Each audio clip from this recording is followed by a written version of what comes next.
नमस्कार प्यारे विद्यार्थियों, एक बार पुनः आप सभी का स्वागत है। सबसे पहले तो मैं आप सभी को बधाई देता हूं कि आप सभी अगले सेमेस्टर में प्रवेश कर चुके हैं।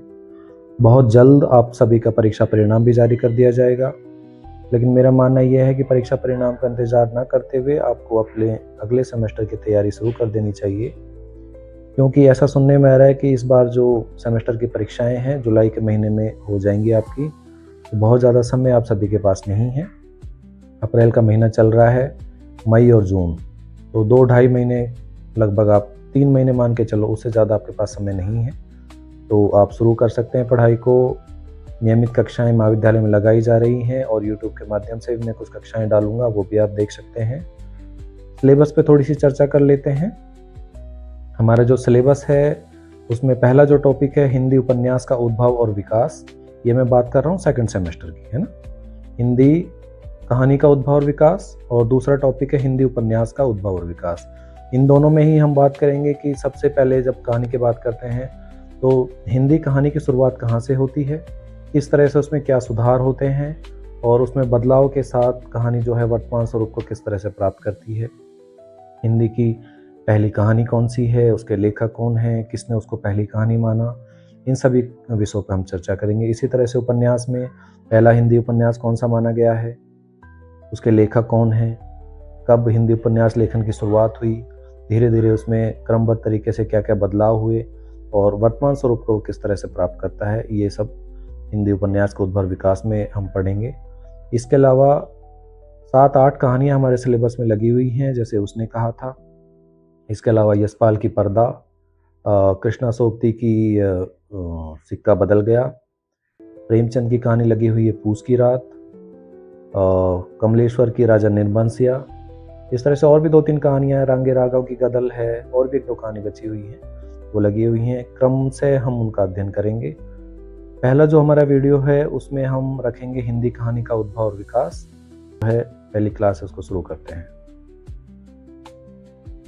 हिंदी कहानी का उद्भव और विकास, इसके अंतर्गत हम पढ़ेंगे कि हिंदी कहानी की शुरुआत किस तरह से होती है और धीरे धीरे उसमें क्या बदलाव आते हैं, और वो वर्तमान जो कहानी है उस स्वरूप को प्राप्त करती है। इसके अलावा हम चर्चा करेंगे हिंदी की पहली कहानी कौन सी रही, उसके लेखक कौन थे, किसने उसको हिंदी की पहली कहानी माना, या सर्वमान्य रूप से हिंदी की पहली कहानी कौन सी है। इन सभी बातों पे इस वीडियो में हम चर्चा करेंगे। सबसे पहले हम देखते हैं कि हिंदी कहानी की जो शुरुआत है 1900 ईस्वी में सरस्वती पत्रिका के प्रकाशन से मानी जाती है। महत्वपूर्ण प्रश्न है, हिंदी कहानी की शुरुआत कब से मानी जाती है? उत्तर रहेगा 1900 ईस्वी। इस पत्रिका से इसका संबंध जुड़ा हुआ है तो सरस्वती पत्रिका। ये जो सरस्वती पत्रिका है इसके प्रकाशन की शुरुआत 1900 ईस्वी से होती है, और 1900 ईस्वी में ही इंदुमती नाम की एक कहानी थी जो कि सरस्वती पत्रिका में छपती है। तो इसीलिए कहानी जो विधा है उसके विकास की जो शुरुआत है वो सरस्वती पत्रिका से मानी जाती है। हिंदी जो प्राचीन कहानियां हैं, या प्राचीन नहीं कहूँगा मैं इसको, जो शुरुआती कहानियां हैं उन पर प्राचीन भारतीय कथा परंपरा, जो प्रचलित लोक कथाएं हैं, और सर्वाधिक जो प्रभाव है वो पाश्चात्य साहित्य का है। इनका प्रभाव जो शुरुआती कहानियां हैं उन पर देखने को मिलता है। पाश्चात्य साहित्य भारतीय साहित्य से थोड़ा एडवांस चलता है। यहाँ पे कहानियां उपन्यास पहले से ही लिखे जा रहे थे। उसकी देखा देख सबसे पहले जो प्रभाव लिया वो बांग्ला साहित्य ने लिया। बांग्ला साहित्य से फिर वो प्रभाव हिंदी साहित्य में आया। तो कुल मिला के पाश्चात्य साहित्य का भारतीय साहित्य पर, खासतौर से गद्य साहित्य पर बहुत ही अधिक प्रभाव है, और उसी प्रभाव के फलस्वरूप हिंदी कहानी की शुरुआत होती है। अब हम एक एक करके चर्चा करेंगे हिंदी कहानी का विकास किस तरह से होता है। सबसे पहला जो दौर था, आरंभिक दौर कह लो इसको या प्रारंभिक दौर कह लो, ये 1900 के आसपास का दौर है जहां से कहानी की शुरुआत होती है। जैसा मैंने बताया 1900 ईस्वी में सरस्वती पत्रिका के प्रकाशन से। इस दौर की जो कहानियां हैं इनमें अनुवाद का प्रभाव सर्वाधिक है। अनुवाद, जैसा मैंने बताया कि पाश्चात्य साहित्य से या बांग्ला साहित्य से अनुवाद होता था सबसे पहले कहानियों का, उपन्यासों का, तो अनुवाद का प्रभाव है। कथानक इन कहानियों का सरल है, मतलब इसमें कोई जटिलता नहीं है, बहुत आसानी से समझ में आ जाती हैं। एक जो महत्वपूर्ण विशेषता वो है उपदेशात्मकता, इन कहानियों में उपदेश भरा पड़ा है। जो भी उस समय कहानियां लिखी जा रही थी उसमें कुछ ना कुछ उपदेश दिया जा रहा था, समाज सुधार से संबंधित, है ना। तो उपदेश यहाँ पे प्रधान है, उपदेशात्मकता जिसको हम कहते हैं। इस दौर की जो कहानियों की जो कमजोरी रही वो था शिल्प पक्ष।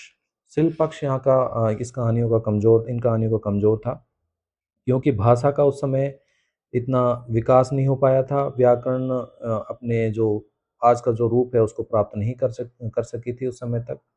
तो इसलिए कहीं कहीं यहाँ पे वाक्य विन्यास गड़बड़ाया हुआ है, कहीं व्याकरण की अशुद्धियां आपको देखने को मिलेंगी। तो ये इस दौर की कहानियों की विशेषताएं रही। प्रथम कहानी पर बात कर लेते हैं, इंदुमती, जिसके लेखक हैं किशोरीलाल गोस्वामी। इसको आचार्य रामचंद्र शुक्ल ने हिंदी की पहली कहानी स्वीकार किया है। तो यह महत्वपूर्ण प्रश्न बन जाता है कि आचार्य रामचंद्र शुक्ल ने हिंदी की पहली कहानी किसे माना है, तो उत्तर हो जाएगा इंदुमती। इसके लेखक कौन है, किशोरीलाल गोस्वामी। दूसरी कहानी जिस पर हिंदी के प्रथम कहानी के लिए चर्चा की गई वो है 11 वर्ष का समय, जिसके लेखक हैं आचार्य रामचंद्र शुक्ल। एक कहानी थी दुलाई वाली, जिसकी लेखिका है बंग महिला, है ना, इसके ऊपर भी चर्चा रही। और सर्वमान्य रूप से जो हिंदी की पहली कहानी मानी गई है वो है एक टोकरी भर मिट्टी, जिसके लेखक हैं माधव प्रसाद सप्रे। तो एक बार फिर बता रहा हूँ, इसमें कई सारे विद्यार्थी जो हैं गलती कर देते हैं।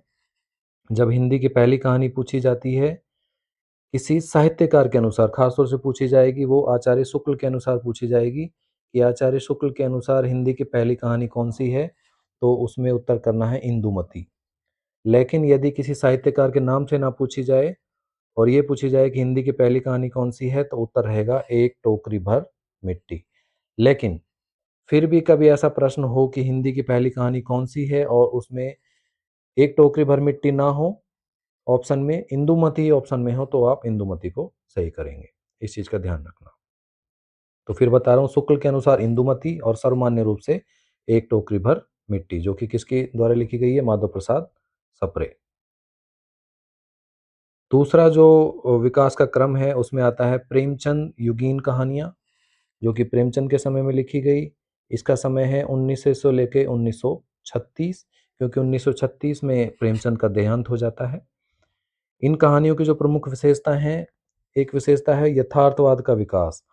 शुरुआत में क्या है, आदर्शवाद के ऊपर कहानियां लिखी जा रही थी। जो पिछला दौर था उसमें आप जोड़ सकते हो कि आदर्शवादी कहानियां हैं, आदर्शवादी कहानियां लिखी जा रही थी। धीरे धीरे आदर्शवाद से यथार्थवाद की ओर कहानी बढ़ी। आदर्श का मतलब होता है एक आइडियल चीजें जो जैसी होनी चाहिए, एक पिता को कैसा होना चाहिए, एक पुत्र को कैसा होना चाहिए, कहानी का जो अंत है वो सुखांत तक ही होना चाहिए। अंत में जैसे होता है ना, प्रेमी प्रेमिकाओं का मिलन दिखा दिया या प्रेमी प्रेमिका का विवाह दिखा दिया, इस तरह का जो अंत है वो सुखांत तक अंत है ना। लेकिन जहाँ पे प्रेमी प्रेमिका का मिलन ना दिखाते हुए, उनका विवाह ना दिखाते हुए मृत्यु दिखा दी जाए, उसको बोलते हैं दुखांत।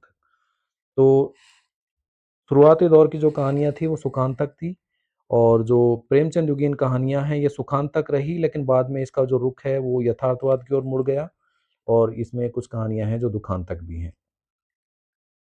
प्रेमचंद का जो युग है, प्रेमचंद ने 3 तरह की कहानियां लिखी हैं। शुरुआती दौर की जो उनकी कहानियां हैं वो आदर्शवाद से प्रेरित हैं या आदर्शवादी कहानियां हैं, है ना। उसके बाद की जो कहानियां हैं वो आदर्शोन्मुख यथार्थवाद की कहानियां हैं, आदर्शोन्मुख यथार्थवाद की कहानी है। और तीसरा जो दौर था वो था यथार्थवाद। यथार्थवाद का मतलब है सच्चाई, जो समाज की सच्चाई है उसका चित्रण करना, वो यथार्थवाद है। तो प्रेमचंद युग के अंत तक पहुंचते पहुंचते यथार्थवादी कहानियां जो हैं वो अधिक मात्रा में लिखी जा रही थी। खुद प्रेमचंद ने अपने अंतिम दौर में यथार्थवादी कहानियां लिखी हैं, जिसमें से एक का नाम आपने सुना होगा, कफन। ये प्रेमचंद की यथार्थवादी कहानी है, ठीक है। इसके अलावा हम बात करें, यथार्थवाद का विकास होता है, ग्रामीण जीवन का चित्रण यहाँ पे बहुतायत में देखने को मिलता है। समाज की जो समस्याएं थी उन समस्याओं के ऊपर इन कहानियों में बात की गई है। भाषा इनकी सरल है और सुधारवादी दृष्टि है इसमें, चाहे वो भाषा की दृष्टि से हो चाहे समाज की दृष्टि से हो, यहाँ पे सुधारवादी दृष्टि लेखकों के द्वारा अपनाई गई है। अब देख लेते हैं प्रमुख कहानियां इस दौर की कौन कौन सी हैं। प्रेमचंद ने बहुत सारी कहानियां लिखी हैं, उनमें से कफन, पूस की रात, ईदगाह, बड़े घर की बेटी, ये प्रेमचंद की प्रसिद्ध कहानियां रही हैं। इसमें से पूस की रात अपने पाठ्यक्रम में लगती है। जयशंकर प्रसाद की आकाशदीप, छोटा जादूगर, ठीक है। एक लेखक हैं चंद्रधर शर्मा गुलेरी गुलेरी, उसकी एक कहानी है उसने कहा था, ठीक है। एक है बुद्धू का कांटा, एक है सुख में जीवन। उसमें से उसने कहा था जो कहानी है अपने पाठ्यक्रम में लगती है। तो हर दौर के आपको दो दो तीन तीन जो कहानीकार हैं उनका नाम और उनकी कहानी आपको याद करनी है। जैसे मैंने दो या तीन का नाम लिखा है। ऊपर की जो शुरुआती दौर की कहानियां हैं तो उनमें तो उन्हीं को याद कर लो जो जिनके प्रथम कहानी के रूप में चर्चा हुई है जिनकी। और प्रेमचंद युगीन कहानियां हैं, इसमें प्रेमचंद, जयशंकर प्रसाद, और ये अपने पाठ्यक्रम में लगी रही है चंद्रधर शर्मा गुलेरी की उसने कहा था। तो इनको आपको याद रखना है। तीसरा जो दौर है वो है प्रेमचंदोत्तर युग, जिसका समय माना गया है 1936 से 50 तक। प्रेमचंदोत्तर मतलब प्रेमचंद के बाद का, प्रेमचंद उत्तर, प्रेमचंद के बाद का समय जो है। तो 1936 में प्रेमचंद की मृत्यु हो जाती है। 1936 से 50 का जो समय है ये इस दौर का समय है। इस दौर की कहानियों की विशेषता रही मनोवैज्ञानिकता। इसमें मनोविज्ञान की जो भावनाएं हैं, मन की जो भावनाएं हैं उनको कहानी के अंदर समाहित किया गया। व्यक्ति केंद्रित दृष्टि, व्यक्ति को केंद्र में रखा गया। पहले प्रेमचंद युग में जो कहानियां थी वो समाज केंद्रित थी, यहाँ पे व्यक्ति केंद्र में आ गया, है ना। व्यक्ति को, चाहे उसके मन के उद्गार हों, चाहे मन की भावनाएं हैं, उन सबको यहाँ पे केंद्र में रखा गया, व्यक्ति को केंद्र में रखा गया। एक मार्क्सवादी प्रभाव आएगा इसमें। मार्क्स एक बड़े साहित्यकार हुए पाश्चात्य साहित्य के। उसका जो प्रभाव है वो भारतीय साहित्य पर भी दिखाई देता है, जहाँ पे वर्ग संघर्ष की जो बात आती है ना, जहाँ पे निम्न वर्ग और उच्च वर्ग में संघर्ष होता है, सर्वहारा और बुजुर्ग वर्ग जो है, वो मार्क्सवादी साहित्य के अंतर्गत आता है। तो मार्क्स का प्रभाव यहाँ पे दिखाई देता है। और शिल्प में यहाँ पे बहुत सारे प्रयोग किए गए थे। तो ये इस दौर की प्रमुख विशेषताएं हो जाएंगी, ठीक है। इस दौर के प्रमुख कहानियां और कहानीकार कौन कौन हैं ये देख लेते हैं। जैनेन्द्र कुमार एक हुए, इन्होंने लिखी पाजेव, खेल, खेल भी इन्हीं की है ना। अज्ञे, अज्ञे की शरणार्थी, इसके अलावा एक कहानी है उनकी जयदोल। बहुत बहुत कहानियां लिखी हैं इन्होंने, लेकिन आपको एक एक दो दो कहानी याद रखनी है। यशपाल, यशपाल ने लिखी पर्दा, ये आपको याद करनी है क्योंकि ये हमारे पाठ्यक्रम का हिस्सा है। जो मैंने हरे रंग में कर रखी है ना, ये अपने पाठ्यक्रम में लगी हुई कहानियां हैं, इनको विशेष रूप से आपको ध्यान रखना है। उपेंद्र नाथ अस्क, इसकी घर। तो दो दो तीन तीन साहित्यकार, उनकी दो दो तीन तीन कहानियां याद कर लेना हर दौर के लिए। अगला जो युग आता है वो है नई कहानी का युग। इसका समय माना गया 1950 के आसपास। 1950 के बाद का समय नई कहानी का समय है। लगभग 1960 तक का जो है नई कहानी मानी जाती है। इसके जो प्रमुख विशेषताएं हैं, इसमें मध्यम वर्गीय जीवन इसका चित्रण है, अकेलापन और तनाव की ये कहानी है एक तरह से। प्रतीकात्मकता यहाँ पे मिलती है, प्रतीकों के माध्यम से बात की गई, सीधे सीधे बात ना कह के घुमा फिरा के जो बात कहते हैं ना, किसी दूसरे के माध्यम से जो बात कहना, प्रतीकों के माध्यम से बात कहना, उसको बोलते हैं प्रतीकात्मकता। तो यहाँ पे सीधी सीधी बात ना कह के प्रतीकों के माध्यम से बात की गई। अनुभव की गहराई का यहाँ पर चित्रण है। अनुभव आप सभी समझ रहे हैं, उसकी गहराई यहाँ पे कहानियों में दिखाई देती है। प्रमुख कहानियां कौन कौन सी रही इस दौर की। निर्मल वर्मा की परिंदे बहुत ही प्रसिद्ध कहानी है, इसको प्रथम नई कहानी का भी दर्जा दिया गया था। कमलेश्वर की राजा निर्बंसिया, ये हमारे पाठ्यक्रम का हिस्सा है, बहुत बढ़िया कहानी है। राजेंद्र यादव, इसकी खेल खिलौने। मोहन राकेश, आखिरी चट्टान। और कृष्णा सोबती का सिक्का बदल गया, ये पुनः सिलेबस का हिस्सा है। जो हरे रंग में है मैं बता रहा हूँ कि वो सिलेबस का हिस्सा है, तो इनको हम विशेष रूप से याद रखेंगे, ठीक है। अगला जो दौर आता है वो आता है साठोत्तरी कहानी। इसका जो समय है नाम से ही पता चल रहा है, साठोत्तरी मतलब 60, तो 1960 से शुरू होती है और 1975 ये दौर चलता है। इन कहानियों की विशेषताएं, नई कहानी के प्रति असंतोष। नई कहानी का जो दौर था उस समय जिस भावबोध के साथ कहानियां लिखी जा रही थी उसके प्रति इसमें असंतोष देखने को मिलता है। जीवन की विडंबना और विसंगतियों का यहाँ पे चित्रण है। आम आदमी की समस्याओं को यहाँ पे कहानी में लिखा गया है। तीखा सामाजिक यथार्थ यहाँ पे देखने को मिलता है।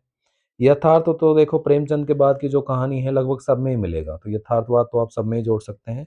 और शिल्प के साथ नए नए प्रयोग तो हर युग में जैसे जैसे विकास हुआ, धीरे धीरे शिल्प के साथ में प्रयोग किए जाते रहे। यहाँ पे भी शिल्पगत प्रयोग देखने को मिलते हैं। प्रमुख लेखक और कहानीकार कौन कौन हैं? ज्ञान रंजन की कहानी है पिता। इसके अलावा एक उनकी कहानी है सुखांत, है ना। रविंद्र कालिया, इसकी कहानी है 9 साल छोटी पत्नी। इनकी पत्नी का नाम है ममता कालिया। जब आप साहित्य आगे पढ़ोगे तो पता चलेगा। ठीक है, दूधनाथ सिंह, सपाट चेहरे वाला आदमी। दूधनाथ सिंह की कहानी है सपाट चेहरे वाला आदमी। अब ये जो साठोत्तरी का दौर चल रहा था 1960 से 75 तक, इस दौर में और भी कई सारे कहानी आंदोलन थे, वो सक्रिय थे साठोत्तरी के साथ साथ। उनके ऊपर थोड़ी सी चर्चा कर लेते हैं। ज़्यादा कुछ नहीं करना है इसमें, सिर्फ आपको नाम याद रखने कि कौन सी कहानी और उसके प्रवर्तक कौन थे। तो ए कहानी एक आंदोलन चला था जिसके प्रवर्तक थे गंगा प्रसाद विमल। ए कहानी गंगा प्रसाद विमल। एक आंदोलन चला सचेतन कहानी, जिसके प्रवर्तक रहे डॉक्टर महीप सिंह। समानांतर कहानी या समांतर कहानी, जिसके प्रवर्तक थे कमलेश्वर। जनवादी कहानी, जिसके प्रवर्तक रहे यशपाल। ठीक है। और रांगे राघव की एक कहानी है गदल, वो भी हमारे पाठ्यक्रम का हिस्सा है। बहुत ही शानदार कहानी है जिसकी तुलना बहुत जो उच्च दर्जे की कहानियां उनमें की जाती है। एक आंदोलन चला सक्रिय कहानी, जिसके प्रवर्तक रहे राकेश वत्स। और एक कहानी है सहज कहानी, जिसके प्रवर्तक रहे अमृत राय। मैं आपको बता दूं कि अमृत राय जो हैं ये प्रेमचंद के बेटे हैं। ये भी एक साहित्यकार के रूप में स्थापित हैं। तो प्रेमचंद के बेटे हैं अमृत राय, इन्होंने कहानी आंदोलन चलाया सहज कहानी। ठीक है। अगला और जो अंतिम दौर है कहानी के विकास का, वो है समकालीन हिंदी कहानी। ये 1975 से लेके अब तक की जो कहानी है, जो हम वर्तमान दौर में देखते हैं, वो सब समकालीन कहानी के अंतर्गत आती है। ठीक है। इन कहानियों की विशेषताएं क्या हैं? सबसे पहले तो समाज का यथार्थ इसमें देखने को मिलेगा, जिसको हम सामाजिक यथार्थ कहेंगे। स्त्री विमर्श, दलित विमर्श, पर्यावरण विमर्श, किन्नर विमर्श, जितने भी तरह के विमर्श चल रहे हैं, जो अपने अस्तित्व के लिए जो लड़ाई चल रही है, चाहे वो दलित का हो, चाहे स्त्री के अस्तित्व का हो, चाहे पर्यावरण का हो, चाहे आदिवासियों का विमर्श हो, उन सब विमर्शों की चर्चा समकालीन साहित्य में ही देखने को मिलती है। ना केवल कहानियों में, बल्कि उपन्यासों में और कविताओं में भी इस तरह का जो है विमर्श का साहित्य वो देखने को मिलता है। आधुनिक जीवन की जो समस्याएं हैं उनका चित्रण यहाँ पे देखने को मिलेगा। भाषा सहज है और सीधी सी बात है कि भाई इस दौर तक पहुँचते पहुँचते हिंदी का बहुत अच्छा विकास हो चुका है। बहुत ही उत्कृष्ट हिंदी लिखी जाती है, तो जो भाषा है वो साहित्यिक भाषा भी इस समय की है। ठीक है। प्रमुख कहानियां समकालीन दौर की कौन कौन सी हैं? मन्नू भंडारी, आपने नाम सुना होगा, कुछ दिन पहले उनका देहांत हुआ था, कुछ साल पहले। यही सच है उनकी कहानी है। उषा प्रेमवदा, वापसी, जो वृद्ध जीवन से संबंधित बहुत ही अच्छी कहानी है। उदय प्रकाश, इसकी कहानी है त्रीच, ये भी हमारे पाठ्यक्रम का हिस्सा है। ओम प्रकाश वाल्मीकि, इनकी कहानी है सलाम। तो फिर मैं कह रहा हूँ दो दो तीन तीन हर युग की कहानी आपको याद रखनी है। जब आप उत्तर लिखेंगे तो इस तरह से आपको उत्तर लिखना है। निष्कर्ष क्या है कि हिंदी कहानी कई चरणों में विकसित होती है। क्रम बाई क्रम कुछ न कुछ इसमें सुधार होता रहा और वर्तमान दौर को कहानी प्राप्त करती है। हर दौर में नए प्रयोग हुए, नई विशेषताएं जुड़ती चली गई और कहानी विधा आज भी निरंतर विकासशील है और इसमें कुछ न कुछ सुधार हो रहे हैं। अब भी हम देखते हैं, आपने न्यूज़पेपरों में कई बार पढ़ी होंगी कहानियाँ, वो कुछ विशेष कहानियाँ हैं उनमें, मतलब पहले की जो कहानी आती थी उसमें और इनमें देखो कितना बदलाव। कई बार तो ऐसा लगता है कि इसमें कोई कथानक ही नहीं है, कोई कथा चल ही नहीं रही है, बस ऐसे ही एक गद्य के रूप में लिखी गई है। लेकिन वर्तमान दौर तक पहुँचते पहुँचते ये जो सुधार हुआ, भाषा के रूप में ले कह लो या कथानक के रूप में कह लो, ये कहानी के विकास को ही दर्शाता है। तो इस तरह से हमने हिंदी कहानी का उद्भव और विकास पढ़ा। ठीक है। जिन विद्यार्थियों ने ये वीडियो देख लिया है वो अपने मित्रों के साथ इसको साझा करें, ताकि उन तक भी ये क्लास पहुँच सके और उनको भी इसका फ़ायदा हो सके। आपने कौन-कौन सी कहानियाँ 12वीं क्लास में पढ़ी थी, या पाठ्यक्रम से बाहर की भी आपने कोई कहानी पढ़ी है, तो आप मुझे कमेंट करके बताएँ। मैं देखना चाहता हूँ कि आप पढ़ने में कितने इच्छुक हो, कहानियाँ आपको पढ़नी अच्छी लगती हैं कि नहीं लगती। कहानी का नाम लिखना, और हो सके तो वो कहानी किसके द्वारा लिखी गई, वो भी कमेंट करके मुझे बताना। ठीक है, अगर आपने चैनल को सब्सक्राइब नहीं कर रखा है, तो चैनल को सब्सक्राइब कर लो, अपने दोस्तों को भेज दो ताकि वो भी इससे जुड़ सकें। ठीक है? 2 प्रश्न बता रहा हूँ, हिंदी कहानी का उद्भव और विकास, और हिंदी उपन्यास का उद्भव और विकास। अगला वीडियो है जो संभवतः हिंदी उपन्यास के उद्भव और विकास से संबंधित होगा। इन दोनों में से एक प्रश्न परीक्षा में 100% आ रहा है, मैं अभी बता रहा हूँ। ठीक है? तो करो तैयारी, मिलते हैं अगले वीडियो में। तब तक पढ़ते रहो, मस्त